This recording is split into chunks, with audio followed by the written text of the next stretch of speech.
Ele tirou minha inocência e quase tirou minha vida. Até hoje, quando fecho os olhos, ainda sinto aquelas mãos enormes e sujas me sufocando. Mas só, antes de começar essa história, quero que vocês saibam que eu sobrevivi para contar. E se você está passando por algo parecido, quero que saiba de uma coisa, viu? Você também pode sobreviver. Meu nome é Maria Aparecida Silva Santos, mas pode me chamar de Cida. Tenho 78 anos hoje. Mas minha história começa quando eu tinha só 9 aninhos. Todo mundo aqui em Itapetinga, esse cantinho da Bahia, escondido às margens do Rio Catolé, me conhece como Dona Cida da Farmácia. Por mais de 50 anos, fui a única farmacêutica da cidade. Aquela que ajudava todo mundo com os problemas de saúde, sabe? Desde uma febrezinha boba até os partos mais complicados. Quem me vê hoje, com esse corpo fraquinho, cabelo todo branco e enrugada, que nem uva passa, nem imagina, né, que já carreguei um segredo tão pesado que me curvava as costas muito mais que o peso da idade. Nasci em 1947, numa família simples, mas respeitada. Meu pai, seu Zé, era carpinteiro, daqueles que transformavam um pedaço bruto de madeira numa obra de arte. Minha mãe, Dona Maria, costurava para as famílias mais ricas da região. Éramos pobres de grana, mas ricos de dignidade. Como meu pai sempre falava, morávamos numa casa pequena, mas ajeitadinha, de tijolo e telha, com 3 cômodos. Só a sala, que também era a cozinha. Um quarto onde dormiam meus pais e outro onde eu dividia uma cama de palha com minhas 2 irmãs mais velhas, a Tati e a Lu. A vida era assim, mas era boa, sabe? Acordávamos com o cantar do galo, comíamos o que a gente plantava no quintal e dormíamos cedo, embalados pelo som dos grilos e sapos. Nossa rotina só mudava aos domingos, quando íamos para a missa na capelinha da praça, e uma vez por mês, quando almoçávamos na casa da minha avó, por parte de pai, a avó Ana. Esses almoços eram um acontecimento na família. Reuniam todos os filhos dela, meu pai e seus 4 irmãos, com suas famílias. Era um dia de fartura, de comer até não aguentar mais, de risada, de história e, para nós crianças, de brincar com os primos que a gente quase não via. A casa da avó Ana ficava num terreno grande, afastado da cidade, com um pomar no quintal que parecia um pedacinho do céu para nós. A molecada tinha manga, goiaba, jabuticaba, acerola, nossa, fruta que você pensar, tinha lá. A casa em si era grande, daquelas antigas, com muitos quartos, uma varanda que circulava tudo e um quintal de terra batida onde as galinhas ciscavam soltas. Naquele domingo terrível, acordei animada. Era dia de almoço na casa da avó. E isso significava comida boa, brincadeira e aquela sensação de pertencimento que só família grande pode dar. Mamãe me arrumou com meu vestidinho de domingo, um azul claro de bolinha branca, que ela mesma tinha costurado, trançou meu cabelo com uma fitinha que combinava e me fez prometer que não ia sujar tudo brincando antes do almoço. Cida, hoje você tá uma mocinha, ela disse, me olhando de cima a baixo, com aquele orgulho de mãe. Não vai mais correr com os meninos que nem moleque. Viu? Já tá na idade de aprender a se comportar como uma senhorita. Prometi que sim, mas no fundo sabia que assim que chegasse lá, ia direito pro pomar com meus primos. A liberdade que a gente sentia longe dos olhos dos adultos era preciosa demais para ser desperdiçada. Fomos a pé até a casa da avó. Uns 3 quilômetros de estrada de barro vermelho, eu ia saltitando na frente, enquanto meus pais vinham atrás, carregando uma travessa de aipim, cozido com carne de sol, que minha mãe tinha preparado para ajudar no almoço. Minhas irmãs, já moças de 15 e 17 anos, vinham logo atrás, fofocando sobre os rapazes da igreja que tinham chamado a atenção delas. Quando chegamos, a casa já estava cheia. Tio Juca, o mais velho dos irmãos do meu pai, tinha vindo com a esposa Laís e seus 3 filhos. Tia Didi, a única mulher entre os irmãos, estava com o marido Sérgio e as gêmeas, minhas primas que tinham a minha idade. Tio Beto, com sua esposa Bia e seus 2 meninos, e então tinha o tio Guto. Tio Guto era o caçula dos irmãos do meu pai. Só 5 anos mais velho que minha irmã Lu. Ele não era casado e morava com a avó, ajudando a cuidar dela e do sítio. Sempre foi o queridinho da minha avó. Talvez por ser o mais novo, talvez por estar sempre por perto. Era um homem bonito, sabe, alto, com um sorriso fácil e uma gargalhada que enchia a casa. Todo mundo gostava do tio Guto. Ele contava as melhores histórias. Sabia fazer mágica com baralho e sempre tinha umas balinhas no bolso pra gente. Pra molecada. Eu adorava o tio Guto. Quando ele chegava, eu corria para os braços dele. Ele me rodava, Nor. Me chamando de princesinha dele, ele parecia se importar comigo de um jeito especial, sempre perguntando como eu estava na escola, admirando meus desenhos, elogiando minhas tranças. Eu me sentia especial quando eu estava perto dele, como se fosse a sobrinha favorita. E talvez, de alguma forma doentia que eu não entendia na época, eu realmente fosse, naquele domingo, o almoço foi servido no terreirão debaixo das mangueiras. Mesas improvisadas com tábuas sobre cavaletes foram cobertas com toalhas bordadas e o cheiro da comida fazia nosso estômago roncar feijão tropeiro, arroz branquinho, galinha caipira, farofa de ovo, aipim cozido, quiabo, refogado. Era uma festa para os sentidos. Antes de continuar com essa parte tão difícil da minha história, queria pedir um minutinho do seu tempo, meu querido, minha querida, que está me ouvindo aí. Se você está curtindo o meu relato, deixa aquele joinha, sabe? E se inscreve aí no canal. Isso ajuda demais a minha história a chegar em mais gente, que talvez esteja passando pelo mesmo que eu passei. E me conta aí nos comentários de que cidade você está me assistindo, tá bom? Isso me dá um quentinho no coração. Saber que tem gente de todo canto do Brasil ouvindo essa veinha aqui contar sua história. Depois do almoço, os adultos ficaram na mesa, tomando um cafezinho, comendo doce de leite e conversando sobre política, sobre a seca, sobre os preços do feijão que não paravam de subir.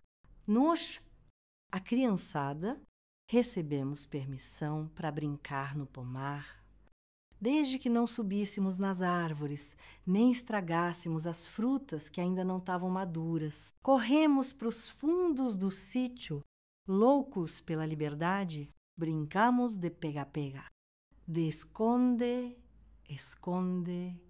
Catamos goiaba caída e comemos até a barriga doer. O tempo foi passando e, aos poucos, as crianças foram sendo chamadas pelos pais. As gêmeas da tia Didi tiveram que ir para casa mais cedo, porque uma delas estava com febre. Os meninos do tio Beto foram chamados para ajudar a carregar umas coisas e eu fiquei sozinha no pomar, olhando uma colmeia de abelhinhas sem ferrão que tinha achado num tronco velho. Foi quando ouvi a voz do tio Guto atrás de mim. Cida, o que você está fazendo aqui sozinha? Menina, me virei sorrindo. Era o tio Guto meu tio favorito. Olha, tio, achei uma casinha de abelha, mas são daquelas boazinhas que não ferroam.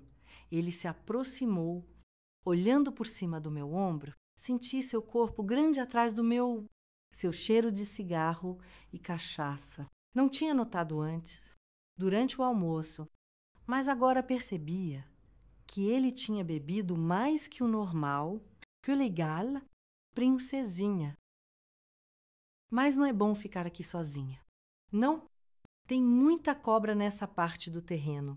Vem, vou te mostrar uma coisa interessante lá dentro. Peguei na mão dele sem pensar duas vezes. Por que eu hesitaria? Era meu tio querido, o homem que me dava bala, que me contava história, que me fazia sentir especial. E eu confiava nele completamente. Ele me levou, não para a casa principal, onde estava todo mundo, mas para uma casinha menor, nos fundos do sítio. Era onde guardavam as ferramentas de trabalho da roça, os sacos de grãos, as selas dos cavalos, um lugar escuro, com cheiro de terra úmida e mofo.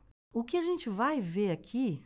Tio tem um presente para você, princesinha, mas é segredo, viu? Não pode contar para ninguém, senão estraga a surpresa para os outros primos. Concordei com a cabeça, me sentindo especial de novo. Um presente só para mim. Um segredo nosso meu coração de criança acelerou de felicidade. Tio Guto fechou a porta atrás de nós. O galpão ficou na penumbra. A única luz vinha de uma janelinha suja. Lá, no alto da parede, ele me levou até o fundo, onde tinha tipo um depósito com saco de feijão e milho empilhado. Fecha os olhos, princesinha. Só abre quando eu mandar. Fechei os olhos. Quase pulando de ansiedade, esperava ganhar uma boneca, talvez, ou um livro de historinha. Foi quando senti aquelas mãos grandes e ásperas no meu corpo. O que aconteceu naquele galpão escuro, naquela tarde de domingo, que começou tão feliz, é algo que, por muitos anos, tentei apagar da minha memória. As lembranças vêm em flashes. Suas mãos me tocando onde ninguém jamais tinha tocado. Sua voz rouca no meu ouvido dizendo que eu era especial, que era a nossa brincadeira secreta, que eu não podia contar para ninguém, senão meus pais iam ficar bravos comigo. Lembro do cheiro de poeira e suor, do peso do corpo dele sobre o meu, da dor terrível que me fez gritar, e da mão dele tapando minha boca com força, quase me sufocando. Lembro dos meus soluços, das minhas súplicas para ele parar, e do olhar dele, aquele olhar que até hoje me persegue nos pesadelos, um olhar vazio, como se eu não fosse uma pessoa, só uma coisa para o prazer dele.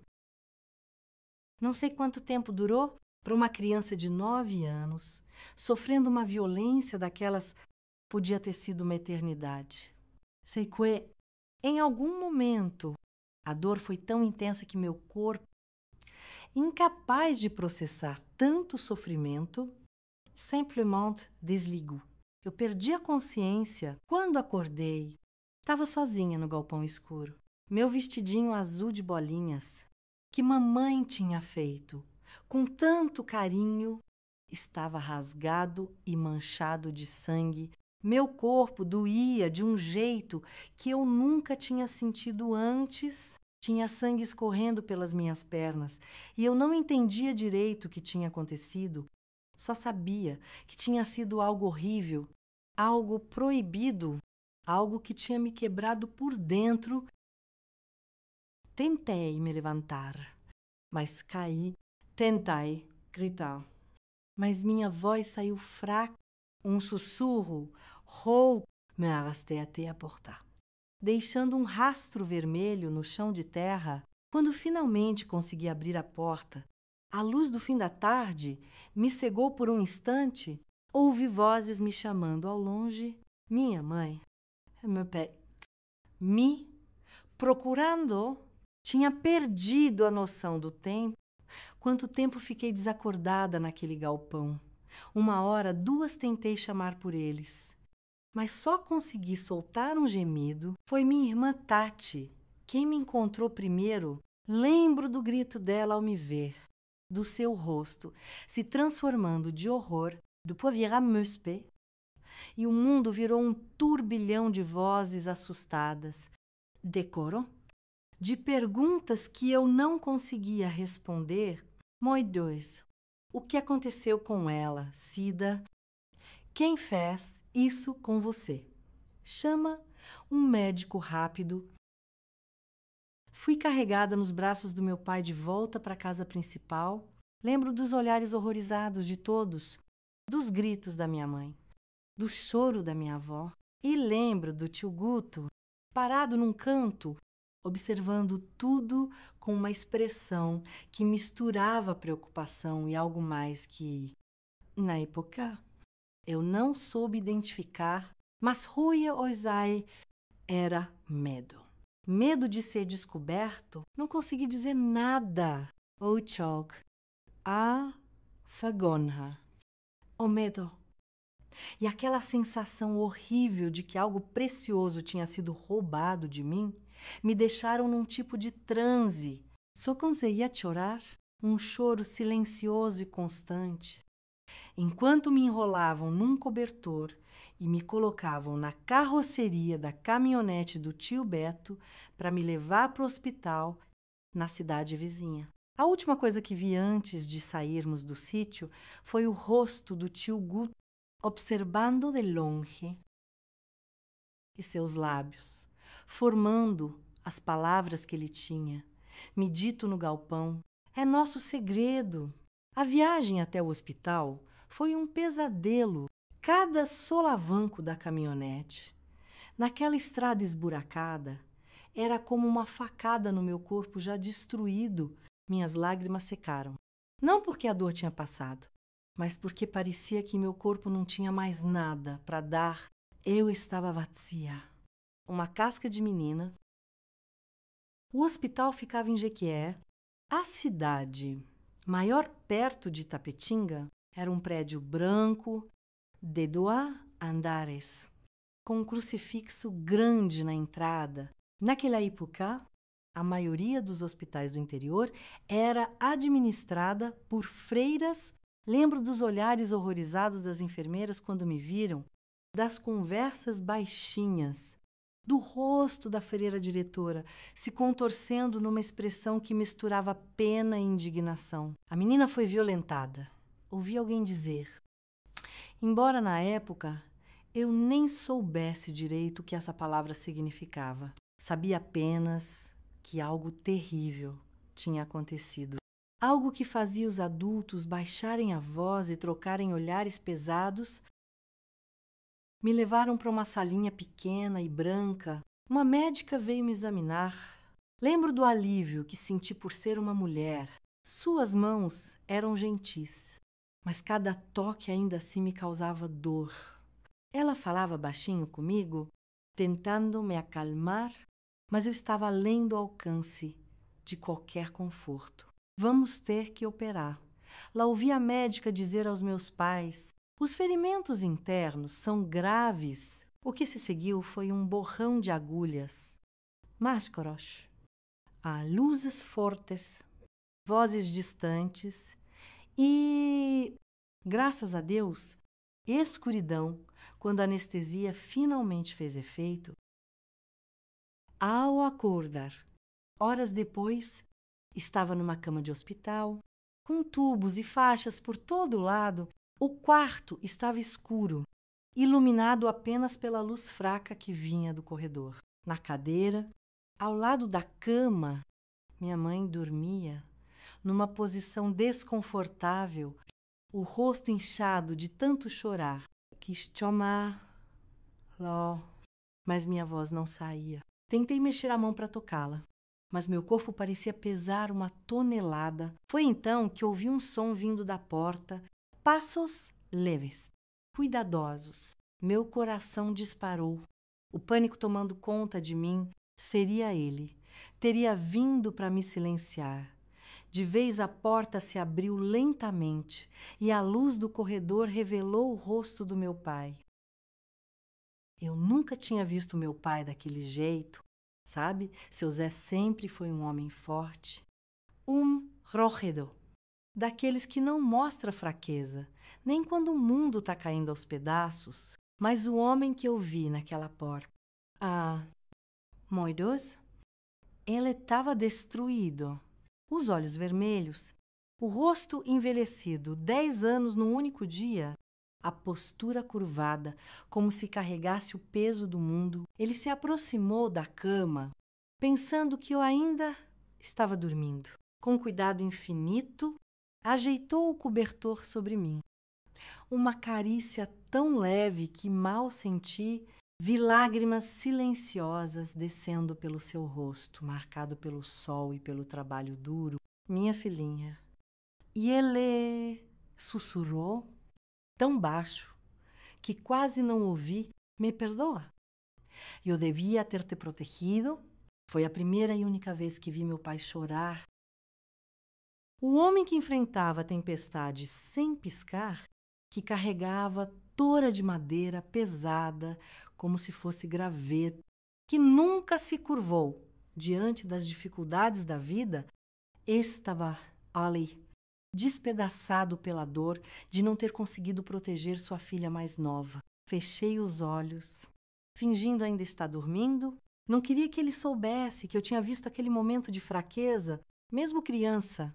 Sabia que havia coisas que um homem como meu pai preferia guardar para si. Os dias no hospital se arrastaram. Descobri depois que fiquei internada quase 2 semanas. Tinha perdido muito sangue. Os ferimentos internos eram graves e houve momentos em que os médicos temeram pela minha vida, mas eu era forte. Como dizia a médica, essa menina tem força de Jequitibá. Ela comentava para as enfermeiras. No 3º dia, quando já conseguia ficar acordada por mais tempo e a dor tinha diminuído um pouco graças aos remédios, a médica veio me ver acompanhada de um homem de terno, que se apresentou como delegado. Tida ele disse, sentando-se ao lado da minha cama, sei que é difícil falar sobre isso, mas precisamos que você nos conte o que aconteceu. Quem fez isso com você? Olhei para minha mãe, que estava do outro lado da cama. Seus olhos estavam cheios de uma mistura de dor e determinação. Pode falar? Filha, ela disse, segurando minha mão, ninguém vai te fazer mal de novo. Papai, e eu vamos te proteger. Mesmo assim, as palavras não vinham. Como contar que meu próprio tio, o irmão do meu pai, o favorito da avó, tinha feito algo tão horrível? Como dizer que o homem que todos amavam, que contava histórias e fazia mágicas, era um monstro, mas algo no olhar da minha mãe, uma firmeza que dizia que ela lutaria por mim contra o mundo inteiro se fosse preciso. Comme de courage. Foi o tio Guto, sussurrei, tão baixo que eles tiveram que se inclinar para ouvir. O silêncio que se seguiu foi absoluto. Vi o choque no rosto do delegado, a confirmação dolorosa no da minha mãe. Ela suspeitava, percebe. Talvez já tivesse visto algo no comportamento dele que eu nunca notei. Talvez tivesse percebido olhares, restos, que passaram despercebidos para todos os outros. Tem certeza? Filha, perguntou o delegado. Sua voz agora, mais suave. É uma acusação muito séria. Tenho, respondi, sentindo um peso saindo dos meus ombros conforme as palavras saíam. Ele me levou para o galpão das ferramentas. Disse que tinha um presente para mim. Um presente só meu. Depois, não consegui continuar. As lágrimas vieram em cascata e, com elas, os soluços que balançavam o meu corpo dolorido. Minha mãe me abraçou com cuidado. murmurando palavras de conforto no meu ouvido. Tá, tudo bem. Minha filha, você foi muito corajosa. Muito corajosa? O delegado fez mais algumas perguntas. Anotou tudo num caderninho e depois saiu, prometendo que providências seriam tomadas. Só anos depois, entendi o que significava aquela frase. Quando ficamos sozinhas, minha mãe segurou minhas mãos nas dela e me olhou com uma intensidade que nunca esqueci. Cida, escuta bem o que vou te dizer. O que aconteceu com você? Não foi sua culpa. Não foi por causa do seu vestido. Não foi porque você sorriu demais. Não foi porque você estava sozinha no pomar. Foi porque seu tio é um homem doente. Um monstro que se esconde atrás de sorrisos e balas, e ele vai pagar por isso. Se vai. Eu te prometo. Minha filha. Oi, assenti, ainda incapaz de acreditar totalmente naquelas palavras. Parte de mim, a parte criança que ainda não entendia a maldade do mundo, achava que devia ter feito algo para provocar aquela situação. Talvez se eu não tivesse aceitado ir com ele, se não tivesse confiado tanto. E tem mais uma coisa, continuou minha mãe. Sua voz agora, um sussurro. Seu pai não pode saber que foi o irmão dele. Não ainda. Por que perguntei? Confusa. Porque seu pai vai matar ele. Cida, vai matar e vai para cadeia. E nós vamos ficar sem ele. E eu não posso perder vocês dois. Não entendi completamente naquele momento, mas concordei. Confiava na minha mãe mais do que em qualquer pessoa no mundo. O que eu não sabia era que meu pai já estava na porta do quarto. Tinha ouvido tudo. A cara dele quando entrou, meu Deus do céu, eu nunca vou me esquecer. Parecia que alguma coisa tinha morrido dentro dele, sabe, algo essencial. Seus olhos, normalmente vivos e brilhantes, estavam opacos, como pedras no fundo de um rio. Minha mãe começou percebendo pelo olhar dele que tinha escutado. Por favor, pensa nas meninas. Pensa na família. Ele levantou a mão, pedindo silêncio, mas não com raiva. Era um gesto cansado, derrotado. E eu pensei, Maria, pensei, muito. E tem um plano, o modo como ele disse aquilo, tão calmo, tão controlado, me deu mais medo do que se tivesse gritado ou quebrado tudo no quarto. Era a calma de quem já tinha tomado uma decisão da qual não voltaria atrás, de quem já tinha aceitado as consequências do que ia fazer. Naquele momento, deitada naquela cama de hospital, ainda fraca demais para levantar sozinha, com dores que nenhuma criança deveria sentir, não imaginava o que viria a seguir. Não sabia que o plano do meu pai não era simplesmente matar o irmão, mas fazê-lo sofrer como eu tinha sofrido. Não sabia que a justiça, quando feita pelas próprias mãos, pode ser muito mais terrível do que qualquer punição da lei. O que eu sabia era que nada seria como antes a menina que brilhava no vestidinho de bolinhas azuis, que corria pelo pomar colhendo goiaba, que confiava nos adultos e achava que o mundo era um lugar bom. Tinha morrido naquele galpão escuro. No lugar dela estava nascendo alguém diferente. Alguém que carregaria cicatrizes invisíveis pelo resto da vida. Nos dias que se seguiram, muita gente veio me visitar no hospital. Meus tios e tias, primos, vizinhos. Até o padre da nossa paróquia, todos traziam presentinhos, palavras de conforto, olhares de pena, todos, exceto o tio Guto. Dele, só ouvi dizer que tinha ido para Salvador resolver uns negócios fugindo. Claro, minha avó também nunca apareceu. Soube depois que ela se recusava a acreditar que seu filho caçula, seu preferido, pudesse ter feito algo tão horrível. Talvez fosse pedir demais a uma mãe, ou talvez fosse apenas mais um exemplo de como muitas vezes a gente prefere acreditar numa mentira confortável do que encarar uma verdade que machuca.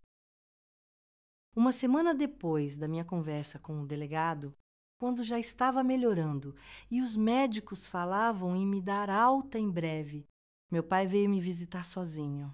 Ele se sentou ao lado da minha cama com aquela expressão séria que raramente abandonava seu rosto desde o incidente. Cida ele começou, escolhendo as palavras com cuidado. Domingo que vem vai ter outro almoço na casa da avó. Só de ouvir isso, senti meu corpo inteiro se encolher de medo. Nunca mais queria voltar àquele lugar. Ver aquele galpão, lembrar. Não quero ir. Pai responde, as lágrimas já se formando nos meus olhos. Por favor, não me obriga. Ele pegou minha mão com uma delicadeza que contrastava com aqueles dedos calejados de tanto trabalhar. Você não precisa ir, minha filhinha. Nunca mais vai ter que ir lá se não quiser. Mas sua mãe e eu vamos... E preciso que você entenda que talvez aconteçam coisas que você vai ouvir depois, coisas sobre o tio Guto. Que quasar. Pai, ele excitou, claramente dividido entre o desejo de me proteger de mais horrores e a necessidade de me preparar para o que estava por vir. Justiça, minha filhinha, justiça.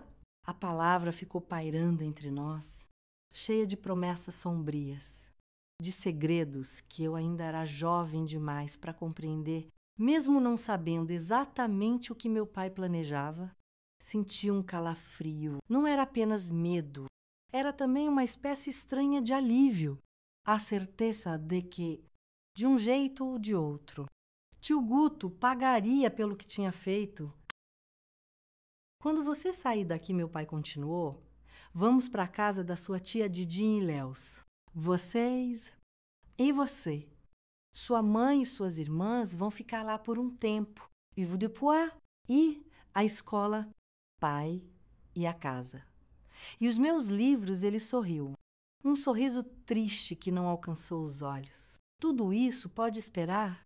Filha, agora o importante é você ficar boa e estarmos todos juntos, em segurança, naquela noite. Sonhei como o tio Guto. Não era um pesadelo, como os que tinha tido nas noites anteriores. Com ele me perseguindo pelo pomar, me arrastando para o galpão escuro, era um sonho diferente. Ele estava deitado, imóvel. Enquanto uma sombra se aproximava dele, a sombra tinha o rosto do meu pai. Mas de alguma forma não era bem. Ele era uma coisa mais antiga, mais primitiva, como se todas as gerações de pais que já tiveram que proteger suas filhas tivessem se juntado naquela figura, que avançava devagarinho, sem parar, na direção do homem que dormia. Acordei antes de ver o que acontecia, mas a sensação que ficou comigo era de que, fosse o que fosse, seria irreversível. Como a perda da minha inocência naquele domingo fatídico, como as cicatrizes que ficariam no meu corpo e na minha alma, como a confiança que nunca mais seria a mesma. 3 dias depois, recebi alta do hospital, saí numa cadeira de rodas, ainda fraca demais para andar sozinha. O mundo lá fora parecia estranhamente o mesmo, como se fosse impossível que o céu continuasse azul, que os passarinhos ainda cantassem, que a vida seguisse seu curso depois de algo tão terrível. No carro emprestado que nos levaria para Ilhéus, olhei para trás, para o hospital que tinha sido meu lar nas últimas 2 semanas. A médica que tinha cuidado de mim estava na porta, acenando. Ela tinha me dito no último exame que, muito provavelmente, eu nunca ia poder ter filhos. Os estragos tinham sido graves demais. Na época, aquilo não significou muito para mim. Eu tinha 9 anos. Filhos era uma coisa distante, quase abstrata. Só muito mais tarde entendi completamente o que mais tinha me sido roubado naquele dia. A viagem para a casa da minha tia foi silenciosa. Minha mãe segurando minha mão o tempo todo, minhas irmãs sentadas no banco da frente com meu pai, todos mergulhados em pensamentos que não compartilhavam. Era como se um muro invisível tivesse sido erguido entre nós, um muro feito de dor, de culpa, de raiva e de um amor tão feroz que não encontrava palavras para se expressar. Quando chegamos à casa da tia Didi, o sol já estava se pondo, pintando o céu de vermelho e dourado. Minha tia nos recebeu na porta. Os olhos já vermelhos de chorar, ela abraçou cada um de nós, segurando o meu rosto entre as mãos.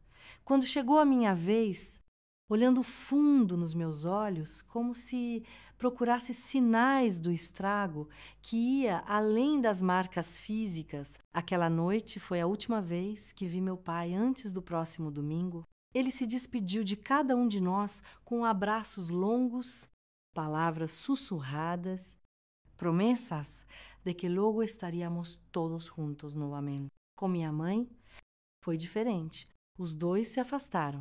Conversaram em voz baixa por muito tempo.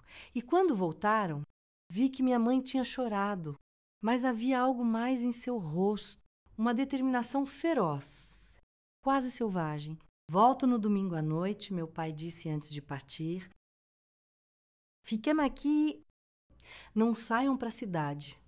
Não falem com ninguém sobre o que aconteceu. E então ele se foi, levando consigo o peso de uma decisão que mudaria nossas vidas para sempre. O que aconteceu naquele domingo, na casa da minha avó, só soube muito tempo depois. E mesmo assim, não, a história completa. Apenas fragmentos, sussurros, boatos que rolaram por anos na nossa região. O suficiente para entender que algumas formas de justiça são tão terríveis quanto o crime que as motiva. O suficiente para saber que meu pai, aquele homem gentil que me ensinava a reconhecer os tipos de madeira pelo cheiro, tinha dentro de si uma escuridão que só veio à tona quando o que ele mais amava foi ameaçado. O tempo que passamos na casa da tia Didi, em Ilhéus, se arrastou como uma procissão de Sexta-feira Santa. Eram dias de espera, de silêncio pesado e de olhares carregados de segredos. Minha tia fazia o possível para me ajudar a recuperar não só o corpo, mas a alma também.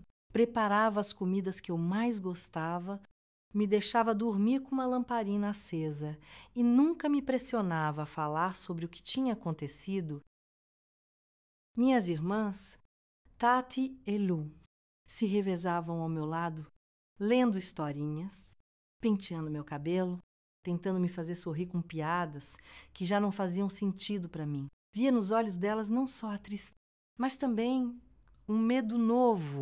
O medo de que o mundo não era o lugar seguro que elas pensavam.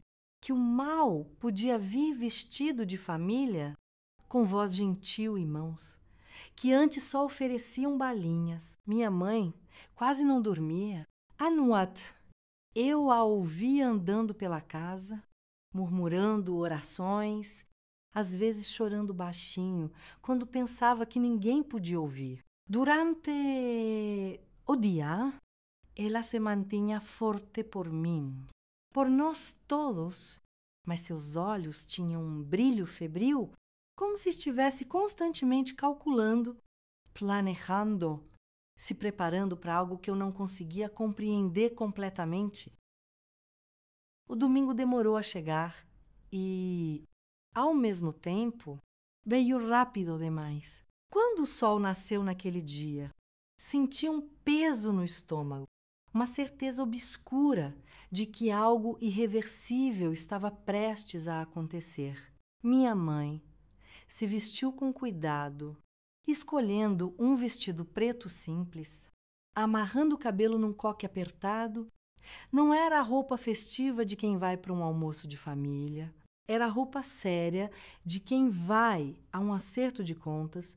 Vou encontrar seu pai, ela disse, beijando minha testa antes de sair. Fique com suas irmãs e sua tia. Não saia de casa. Não abra a porta para ninguém. Não atenda o telefone. Voltamos à noite. Havia uma firmeza naquelas palavras que me assustou, como se ela também não tivesse certeza de que voltaria, mas estivesse determinada a ir mesmo assim. Lembro de segurar sua mão, de pedir que não fosse, que ficasse comigo, que deixasse a polícia resolver tudo. Ela apenas sorriu, um sorriso que não alcançou seus olhos, e disse algumas coisas. Minha filha, a polícia não pode resolver. Algumas dívidas, só o sangue paga.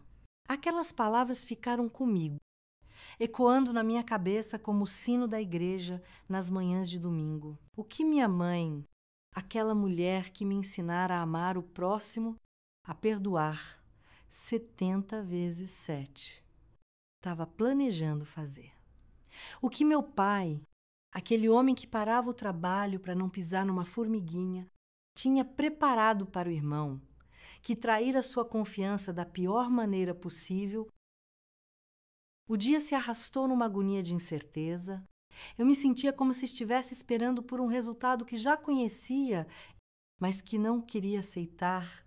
Quando a noite finalmente caiu, trazendo consigo uma chuva fina e chata, meu corpo inteiro estava tenso como uma corda de viola prestes a arrebentar. Foi quase meia-noite, quando ouvimos o carro se aproximando. O barulho de pneus na lama, a porta batendo, passos na varanda. Minha tia foi atender enquanto eu, minhas irmãs e meus primos esperávamos na sala, paralisados numa expectativa que ninguém ousava nomear. Meu pai entrou primeiro, seguido pela minha mãe. Os dois estavam encharcados, não só pela chuva, mas por algo mais. Algo que parecia sair deles como uma aura invisível. Uma mistura de cansaço extremo, alívio e um horror silencioso que nunca tinha visto em seus rostos. Está feito, meu pai disse para minha tia.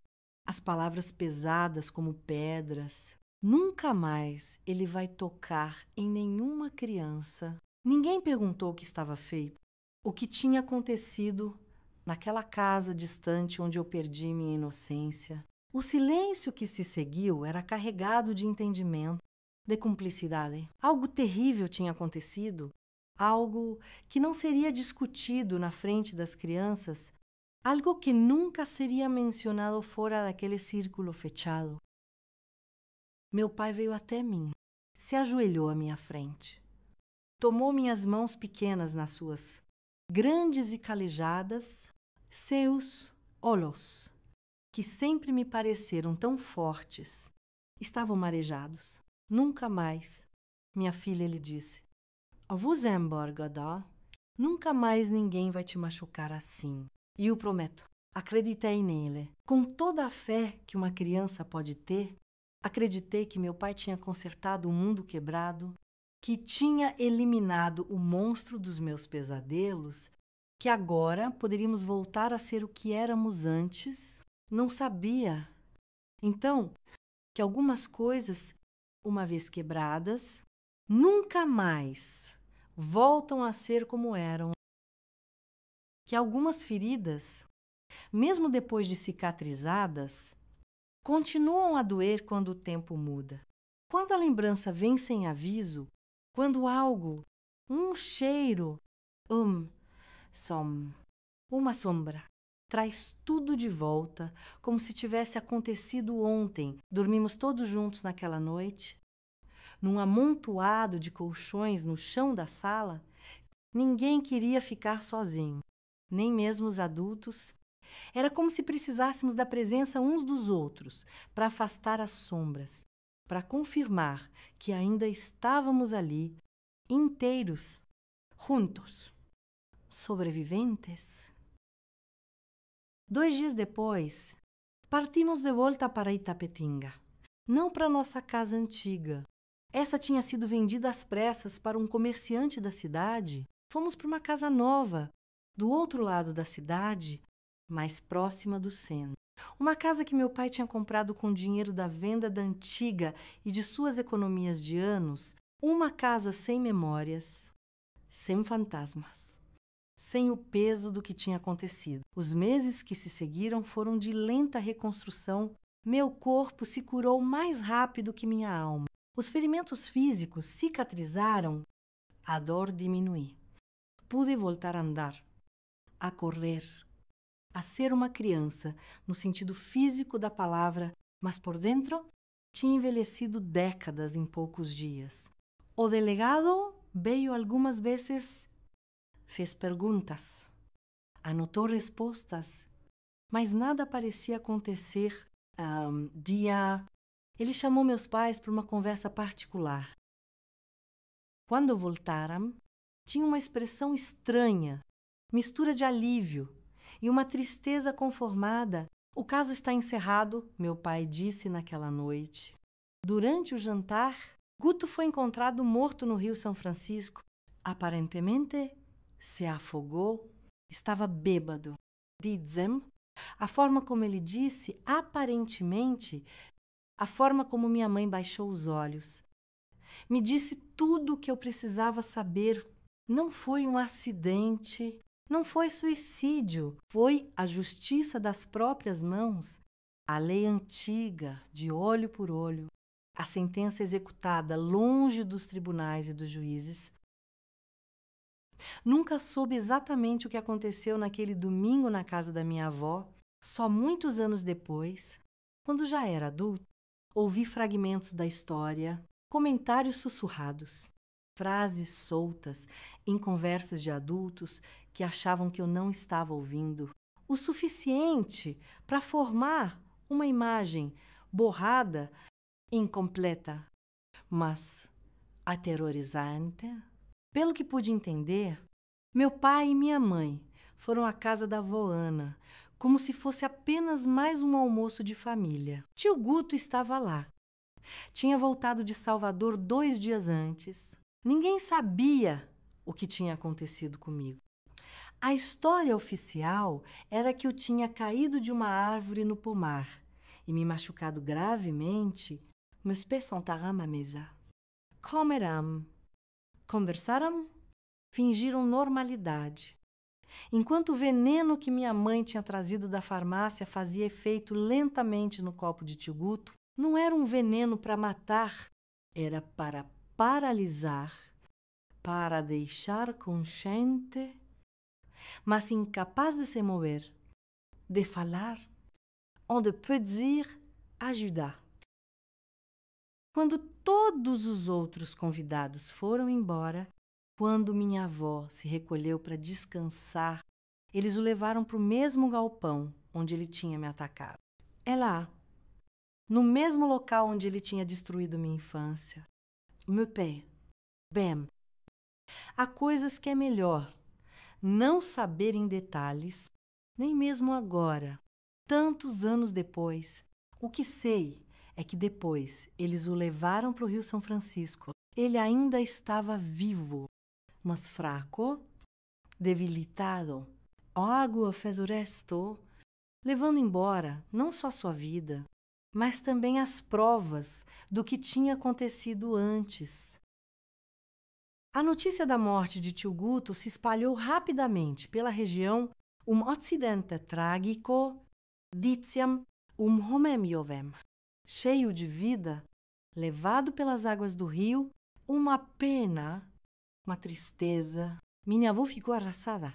Entrou num luto profundo, do qual nunca se recuperou totalmente. Seus outros filhos a apoiaram, tentaram consolar, mas nada preencheu o vazio deixado pelo filho caçula.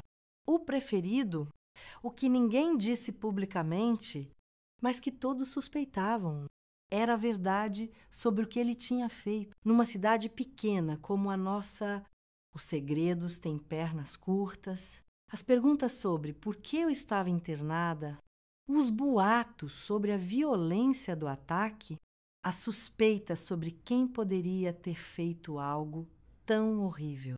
Tudo isso circulava em sussurros, em conversas interrompidas, quando alguém se aproximava. Nunca mais voltei a falar sobre o assunto com meus pais. Era como se tivéssemos feito um pacto silencioso. O que aconteceu, aconteceu. Está terminado. Vamos seguir em frente. E foi o que fizemos, cada um à sua maneira.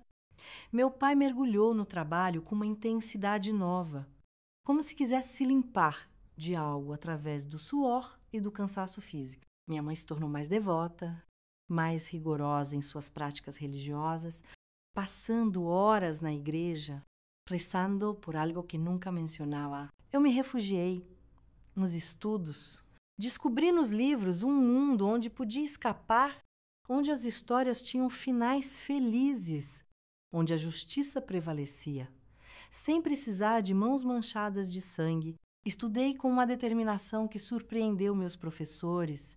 Quando completei o primário, já era a melhor aluna da escola. Foi nessa época que descobri minha vocação. A médica que tinha cuidado de mim no hospital veio visitar nossa cidade e passou em nossa casa para ver como eu estava.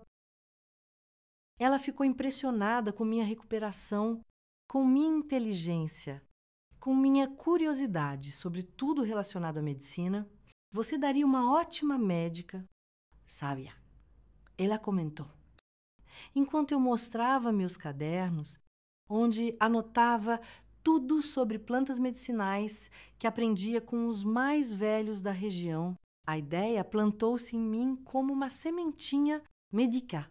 Alguém que cura, que ajuda, que salva vidas. Alguém que transforma a dor em conhecimento. O sofrimento em compaixão era exatamente o que eu queria ser.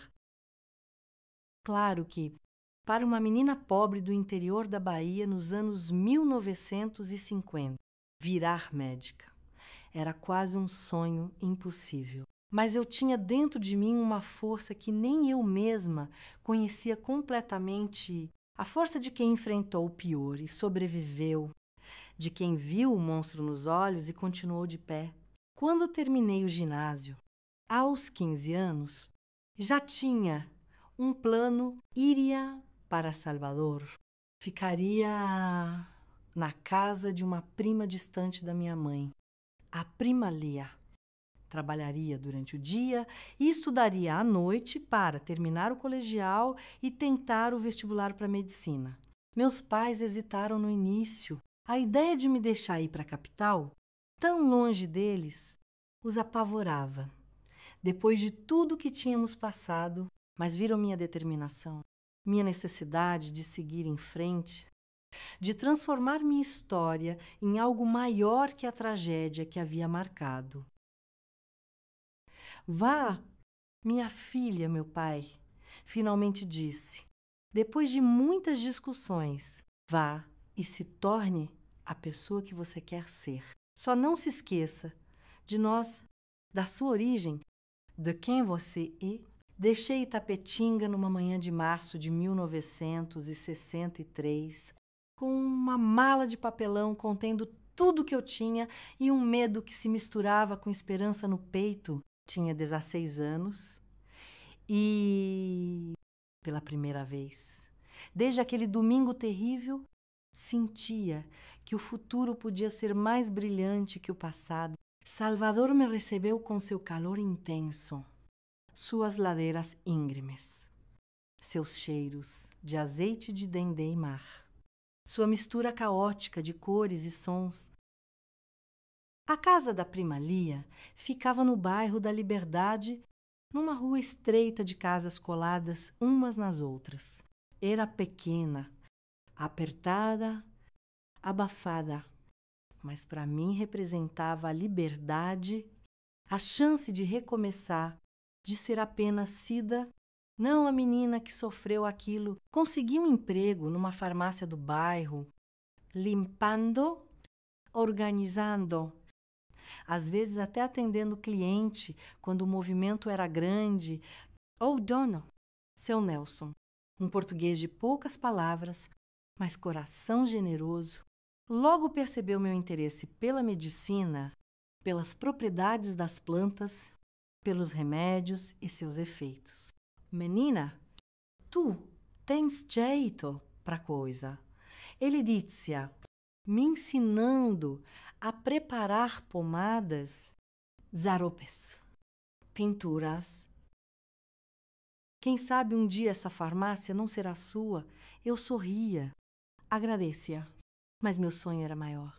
Queria entender o corpo humano, suas complexidades, suas fragilidades e resistências. Queria saber por que alguns ferimentos cicatrizam sem deixar marca, enquanto outros, invisíveis aos olhos, continuam a sangrar por dentro, por anos. Por toda uma vida, Anuat estudava até os olhos arderem, até as velas acabarem, até o sono finalmente me vencer. O colegial noturno era difícil. Os professores cansados, os alunos mais interessados em namorar que em aprender, as matérias passadas às pressas para cumprir o programa, mas eu absorvia tudo, cada palavra, cada fórmula, cada conceito, como uma esponja com sede. Foram 3 anos puxados, anos de trabalho duro, de estudo constante, de dificuldades e sacrifícios, anos também de descobertas, de amizades, de uma liberdade que nunca tinha experimentado antes, anos em que aprendi que havia mais do que um caminho a seguir, mais do que uma forma de ser mulher, mais do que um destino possível. M. 1966. Aos 19 anos, prestei vestibular para medicina na Universidade Federal da Bahia. A concorrência era feroz. As vagapuca, os candidatos, na maioria, homens de famílias ricas, com anos de estudo em bons colégios. Minhas chances eram mínimas, mas eu tinha algo que muitos deles não tinham: uma determinação nascida da dor, uma vontade de ferro forjada no fogo da pior experiência que uma menina pode viver. O dia em que vi meu nome na lista de aprovados foi o mais feliz da minha vida. Até então, chorei, como não chorava desde aqueles dias no hospital, mas eram lágrimas diferentes. Lágrimas de alegria, de vitória, de uma esperança que finalmente começava a se realizar. Meus pais não puderam vir para a matrícula.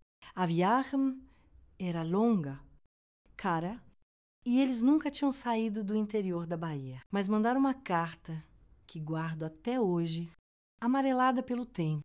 As letras trêmulas do meu pai, que mal sabia escrever, e as palavras cuidadosamente escolhidas da minha mãe, nossa filha, nosso orgulho. Você conseguiu o que nenhum de nós jamais sonhou conseguir. Carrega nosso nome, nossa história, nosso amor com você.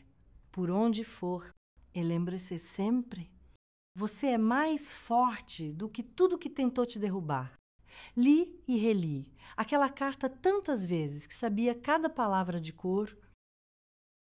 Ela era a prova de que, apesar de tudo, apesar do horror que tinha manchado minha infância, apesar da justiça terrível que meus pais tinham executado, havia amor, amor imperfeito, talvez manchado de sangue e culpa, mas ainda assim, amor.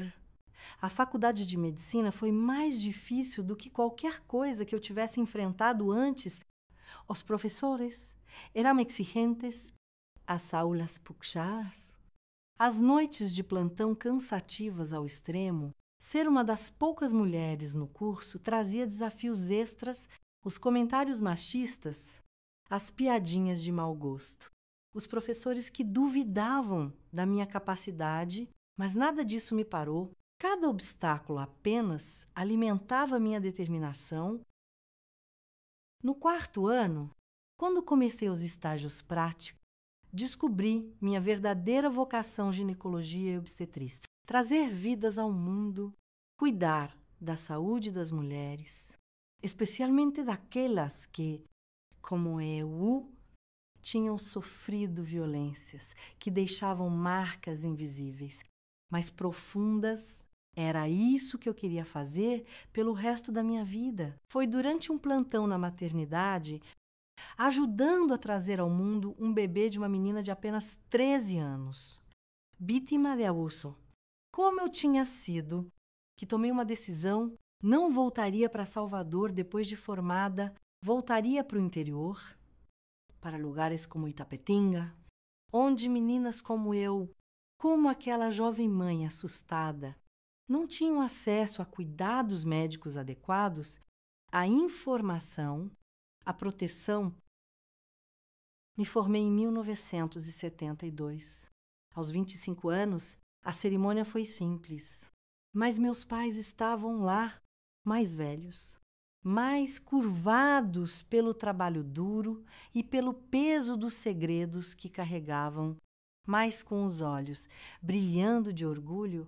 Minhas irmãs também vieram, já casadas, com seus próprios filhos pequenos. Doutora Maria Aparecida Silva Santos, meu pai falou devagarinho, saboreando cada sílaba. Quando pegou meu diploma naquelas mãos calejadas dele, Quendiria, Rain, minha Nossa Senhora. Minha filha, uma doutora, havia algo nos olhos dele naquele momento, não apenas orgulho, mas também uma espécie de redenção, como se, de alguma forma, minha conquista justificasse o que ele tinha feito naquele domingo distante. Como se meu sucesso fosse a prova de que o sangue derramado não tinha sido em vão. Não voltei para Itapetinga de imediato. Em vez disso, aceitei um posto em Jequié, a cidade vizinha, onde ficava o hospital que tinha me atendido tantos anos antes. A médica que tinha cuidado de mim estava se aposentando e indicou o meu nome para substituir. Lá, o ciclo se completa, ela disse, quando me recebeu no hospital, agora como colega, não mais como paciente. A menina que salvamos volta para salvar outras. Trabalhei naquele hospital por 5 anos, anos intensos, de aprendizado constante, de desafios, enormes falta de recursos, distância dos grandes centros, resistência de alguns pacientes em serem atendidos por uma médica mulher tão jovem, mas foram também anos de profunda satisfação. Cada vida que ajudava a trazer ao mundo, cada mulher que conseguia se recuperar de um parto difícil, cada menina que eu protegia de um destino parecido com o meu, denunciando abusos às autoridades. Cada pequena vitória era um alívio para a ferida antiga que ainda carregava. Foi em Jequié também que conheci o André, o farmacêutico que se tornaria meu marido. Ele tinha vindo do Rio de Janeiro para o interior da Bahia como parte de um programa do governo para levar profissionais de saúde para áreas carentes. Era um homem gentil, paciente, com mãos delicadas como eu nunca tinha visto num homem antes. Nosso namoro foi lento, respeitoso. Ele sábia, não em detalhes, mas o suficiente sobre o que tinha acontecido comigo. Sabia que havia cicatrizes, tanto físicas quanto emocionais, que eu carregava.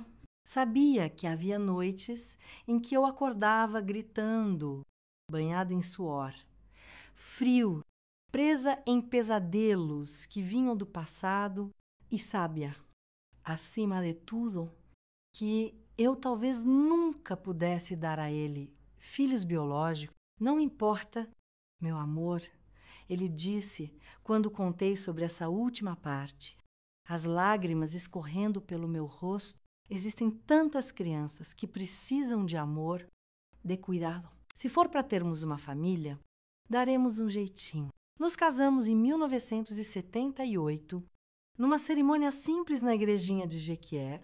Meu pai, já idoso, me levou ao altar com passos lentos, mas firmes.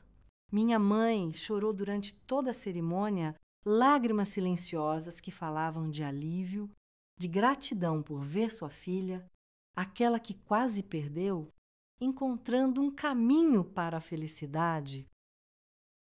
No ano seguinte, abrimos nossa própria farmácia em Itapetinga.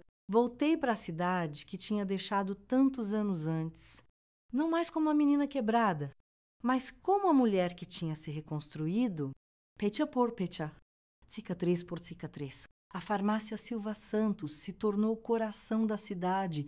Não era apenas um lugar para comprar remédios, era um ponto de encontro, de aconselhamento, de cuidado. André cuidava da parte administrativa, da manipulação de fórmulas, dos medicamentos. Eu, oferecia, consultasse, orientações, às vezes até pequenos procedimentos para aqueles que não podiam chegar até o hospital em Jequié.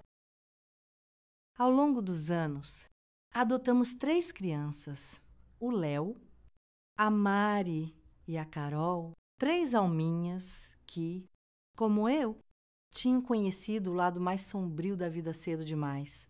Léo tinha sido abandonado ao nascer. Mari e Carol eram irmãs, resgatadas de um pai violento depois que a mãe morreu. Demos a eles o que nos foi dado e o que nos foi tirado: amor, segurança, uma chance de recomeçar. Meus pais viveram o suficiente para conhecer seus netinhos adotivos, para ver-los crescer, para perceber que a família que tinham protegido com tanta ferocidade, mesmo que por meios terríveis, continuava a florescer, a se expandir, a existir através de novas vidas, novos começos.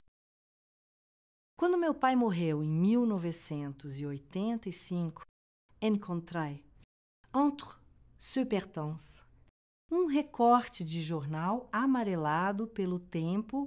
Era a notícia do afogamento acidental de Tio Guto no Rio São Francisco, datada daquele domingo fatídico de 1956.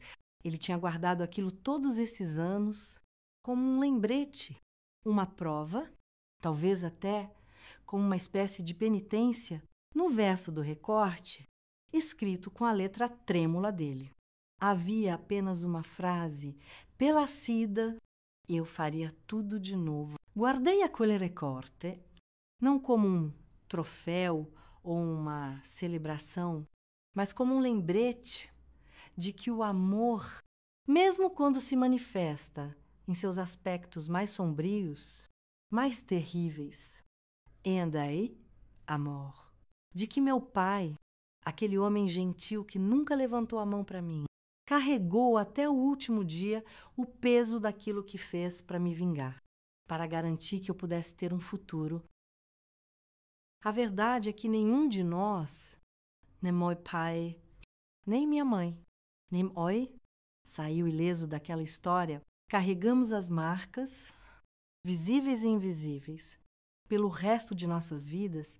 A diferença é que aprendemos a viver com elas, a transformá-las em algo que, se não poderia ser chamado de belo, pelo menos poderia ser útil, significativo, até mesmo curador. Cheguei na parte mais difícil desta história, meus queridos, a parte que nunca contei por completo para ninguém, nem mesmo para meus filhos ou meu falecido marido. A parte que guardei no fundo da minha alma como um segredo sagrado, protegido por décadas de silêncio.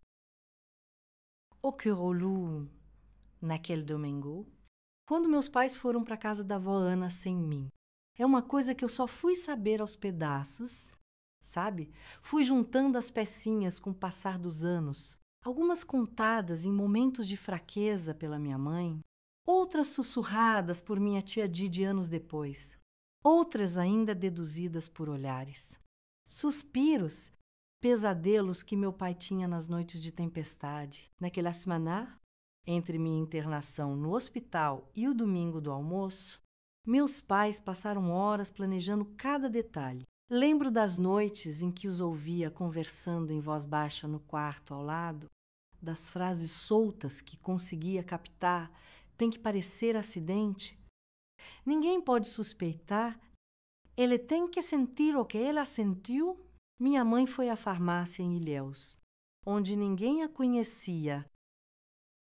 Comprou um frasquinho de um remédio forte, desses que os médicos usavam para acalmar pacientes agitados, o suficiente para deixar uma pessoa inconsciente, mas não para matar. A morte viria depois. De outra forma, meu pai passou horas na garagem dos fundos da casa da minha tia, afiando uma faca de caça que tinha trazido de nossa casa em Tapetinga. Eu via ele pela fresta da porta, o movimento repetitivo da lâmina contra a pedra de amolar, o rosto concentrado, os olhos fixos, como se já estivesse vendo algo muito além daquela garagem, muito além daquela cidade, muito além daquele momento. Na manhã do domingo, elle partira cedo. Minha mãe usava seu vestido preto simples, o cabelo preso num coque severo, mupé, sua única camisa boa, aquela que só usava para missas de Natal e Páscoa. Os dois pareciam ir para um funeral, não para um almoço de família. Tome conta das suas irmãs, minha mãe me disse antes de partir. Recem por nós. Do que aconteceu depois, consigo montar o quebra-cabeça através dos fragmentos que recolhi. Meus pais chegaram na casa da minha avó na hora do almoço. Foram recebidos com a normalidade de sempre. Talvez com algumas perguntas sobre como eu estava. Meu pai abraçou seus irmãos, inclusive Guto, sem demonstrar nada. Além do carinho habitual, minha mãe ajudou a colocar a mesa, a servir a comida, a encher os copos. Foi durante o almoço que ela fez o que tinha planejado, um momento de distração, quando todos estavam entretidos na conversa, e o pó do remédio se dissolveu no copo de vinho do tio Guto. Ele bebeu sem notar nada. Talvez apenas um leve gosto amargo que o vinho já tinha. Após o almoço, quando todos se espalharam pelo sítio para o descanso da tarde, o remédio começou a fazer efeito. Tio Guto sentiu tontura, dificuldade para manter os olhos abertos. Mupé, atento, percebendo os sinais, ofereceu ajuda. Parece que você bebeu demais. Irmão, ele disse, o braço em volta dos ombros de Guto. Vamos tomar um café forte, para clarear as ideias. Mas não o levou para a cozinha. Levou-o para o galpão das ferramentas, nos fundos do sítio. O mesmo galpão onde eu tinha sido atacada não foi uma escolha à toa. Foi pensada Chimborica. Era ali que a justiça seria feita. Minha mãe o seguiu alguns minutos depois, garantindo que ninguém notara para onde tinham ido, trancou a porta do galpão atrás de si. O que aconteceu lá dentro, naquela tarde quente de 1956. Nunca soube com precisão.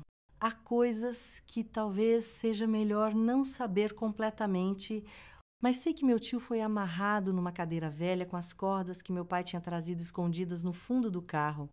Sei que ele estava consciente o suficiente para entender o que estava acontecendo, mas fraco demais para resistir ou gritar. Sei que meu pai falou com ele longamente. Não foi um ataque cego de raiva, uma explosão de violência. Foi algo calculado, frio. Metodizzo. Ele queria que Guto soubesse exatamente por que estava ali, o que tinha feito, o que estava prestes a pagar.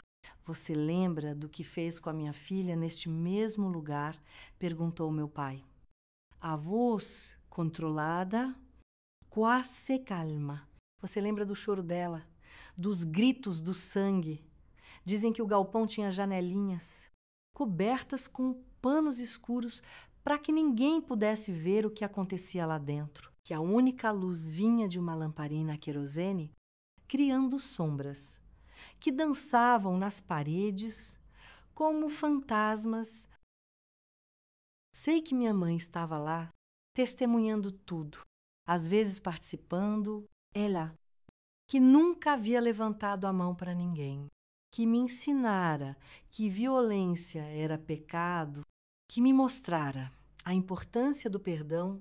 Naquele dia, naquele galpão, ela era outra pessoa, uma força da natureza, a personificação da raiva de mãe, a leoa protegendo sua cria.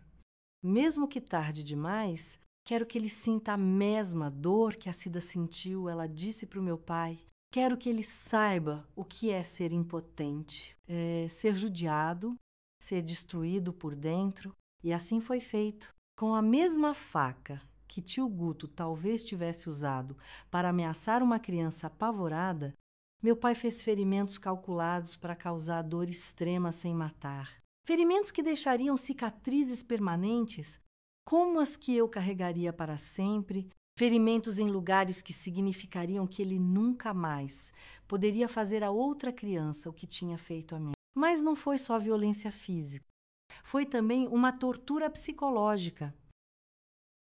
Cada corte era acompanhado por palavras que descreviam exatamente o que ele tinha feito comigo. Como eu tinha me sentido, o que tinha sido roubado de mim. Era como se meus pais quisessem garantir que em seus últimos momentos, tio Guto entendesse completamente a monstruosidade dos seus atos. Quando terminaram, ele estava vivo, mas só por um fio. Tinha perdido muito sangue, estava em choque, quase inconsciente. Foi quando meu pai e minha mãe o levaram para o carro, escondido sob uma lona, e dirigiram até uma parte isolada do Rio São Francisco. A noite já tinha caído. A chuva fina que começara mais cedo agora caía com mais força, apagando pegadas, lavando provas, criando o cenário perfeito para o que pareceria um acidente. Meu pai carregou o corpo quase sem vida do irmão até a margem do rio. Tio Guto ainda respirava. Ainda tinha pulso, mas estava fraco demais para lutar, para gritar por ajuda. Você tem algo a dizer antes de meu pai? Perguntou. Um último momento de humanidade oferecido ao homem que tinha destruído sua família. Não sei se tio Guto respondeu. Se pediu perdão. Se chorou. Se mostrou arrependimento ou se manteve seu ódio até o fim. Sei apenas que momentos depois seu corpo foi empurrado para as águas do rio, levado pela correnteza, que, naquela época do ano, após semanas de chuva, era forte o suficiente para arrastar um homem adulto para o fundo. Meus pais ficaram ali por algum tempo, vendo o rio engolir a prova do seu crime, de sua vingança, de sua justiça. A chuva caía sobre eles, lavando o sangue de suas mãos, mas não de suas almas. Aquela sangue invisível, mas que não saía, os acompanharia pelo resto de suas vidas. O corpo foi encontrado 3 dias depois, preso em alguns galhos à margem do rio. Alguns quilômetros abaixo, os ferimentos foram atribuídos às pedras e galhos contra os quais teria batido enquanto era arrastado pela correnteza. O veredito foi rápido afogamento acidental. Devido à embriaguez, ninguém questionou, ninguém investigou a fundo. Era apenas mais um homem jovem que tinha bebido demais e caído no rio, uma história comum naquela região. Naquela época, quando a notícia chegou a Ilhéus, onde estávamos, vi a expressão no rosto do meu pai. Não era alívio, nem satisfação, nem triunfo. Era algo mais complexo, mais profundo. A ficha caindo do preço que tinha pago para vingar sua filha, não apenas a vida do irmão, mas também uma parte de si mesmo que nunca mais voltaria à inocência de acreditar que o mundo é bom, que as pessoas são decentes, que a família é sempre um porto seguro. Voltamos para Itapetinga uma semana depois, para uma casa nova, para tentar um recomeço, mas os fantasmas vieram conosco, os pesadelos, os silêncios, os olhares distantes dos meus pais quando pensavam que ninguém estava observando. Cresci na sombra daquele domingo, daquela vingança, cada conquista minha, terminar os estudos, entrar na faculdade de medicina, me formar, abrir minha própria farmácia, era celebrada com uma alegria misturada a uma tristeza inexplicável para quem não conhecia nossa história completa. Era como se meus pais vissem cada passo meu como uma justificativa para o que tinham feito, uma prova de que o sacrifício de suas almas não tinha sido em vão. Valeu a pena, meu pai dizia às vezes, quando me via de jaleco branco atendendo um paciente, salvando uma vida, valeu cada gota de sangue.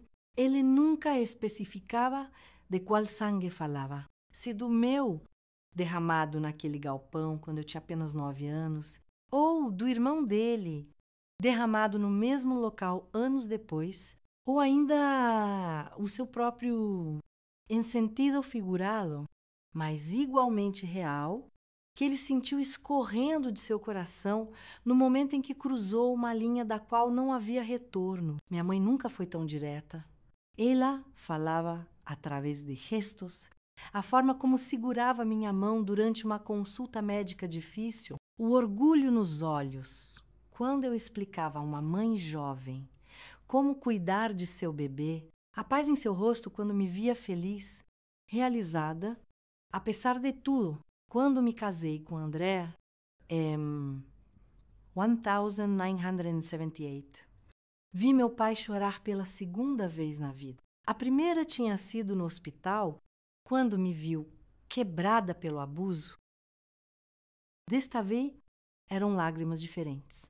Não de dor ou raiva, mas de uma alegria misturada com alívio, alívio por ver que eu tinha conseguido superar, que tinha encontrado amor, que tinha construído uma vida além da tragédia. Durante a cerimônia, quando ele me entregou no altar, sussurrou algo que só eu ouvi: você venceu. Minha filha, nós vencemos. E naquele momento, entendi completamente. A vingança nunca foi apenas pela dor que me foi causada, foi também uma declaração, um grito para o universo. Ela vai sobreviver, ela vai superar, ela vai ter uma vida plena. Apesar do que foi feito a ela e o homem que tentou destruir, ela não estará aqui para ver isso. Quando adotei meus 3 filhos, Leo, Mari e Carol, lá pela metade dos anos 80, vi no rosto dos meus pais algo que nunca tinha visto antes. Paz, como se o ciclo finalmente se fechasse, como se a ferida aberta décadas atrás finalmente começasse a cicatrizar de verdade. Esses pequenos, meu pai dizia, brincando com seus netinhos adotivos, são a prova de que o bem vence no final, que depois da tempestade mais escura, o sol sempre volta a brilhar. Meus pais morreram, como viveram após aquele domingo, juntos, unidos por um laço, que ia além do amor de marido e mulher, um laço forjado no sangue e no segredo compartilhado. Meu pai foi primeiro, em 1985. De um ataque cardíaco enquanto trabalhava na carpintaria. Minha mãe o seguiu menos de 1 ano depois, como se não soubesse mais como existir sem ele, sem aquela presença silenciosa que carregava metade do fardo, que ambos dividiram por quase 3 décadas.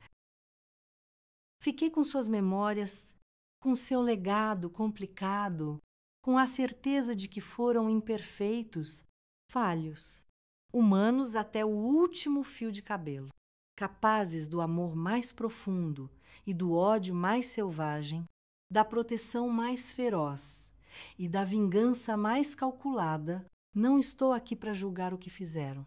Não estou aqui para dizer se foi certo ou errado, estou aqui apenas para contar a história, para que você que me ouve entenda que a vida raramente é preto no branco, que as pessoas raramente são santas ou demônios, que o amor pode se manifestar de formas que nos assustam, que nos confundem, que nos deixam questionando tudo o que pensávamos saber sobre nós mesmos. O que sei é que carrego em mim tanto a menina que foi quebrada naquele galpão, quanto a mulher que foi remontada, pecha por pecha, através do amor brutal e imperfeito dos meus pais, através da minha própria determinação de não ser definida pela pior coisa que me aconteceu, através das vidas que ajudei a salvar, das crianças que ajudei a trazer ao mundo, dos filhos que criei com todo o amor que pude dar hoje, aos 78 anos, olhando para trás, para o longo e doloroso caminho que percorri, não sinto apenas a dor, o horror, a injustiça, sinto também gratidão pelos pais que tive que, apesar de seus métodos terríveis, me amaram além da razão. Pelo marido que encontrei, que me mostrou que nem todos os homens são monstros. Pelos filhos que criei, que me deram a chance de criar uma família baseada no respeito e no amor de verdade. Pela carreira que construí, que me permitiu transformar minha dor em cura para outros. E sinto, acima de tudo, uma certeza quieta e firme. Sobrevivi. Não apenas fisicamente, sobrevivi com minha alma intacta, com minha capacidade de amar preservada, com minha fé na vida renovada diariamente, através dos pequenos milagres que nos cercam quando temos olhos para ver. Meus queridos, agradeço de coração por terem me acompanhado até aqui nessa jornada difícil pelo meu passado. Se minha história tocou seu coração de alguma forma, peço que deixe seu joinha e se inscreva no canal. Isso ajuda muito a fazer com que histórias como a minha cheguem a mais pessoas que talvez estejam passando pelo mesmo ou conhecem alguém que está. E não deixem de entrar no nosso grupo do WhatsApp. O link está na descrição do vídeo. Lá compartilhamos diariamente histórias reais de outras senhoras que, como eu, carregam cicatrizes invisíveis, mas encontraram seu caminho de volta à luz. Mulheres fortes que sobreviveram ao inimaginável e transformaram sua dor em força, sua tragédia em propósito. Porque é isso que aprendi após todos esses anos.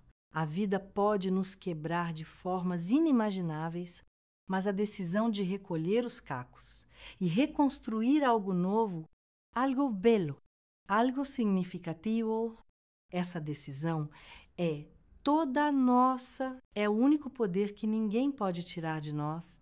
Não importa o que nos façam. Sou donatida da farmácia e essa foi minha história. Que Deus proteja cada um de vocês que está assistindo esse vídeo. Amém.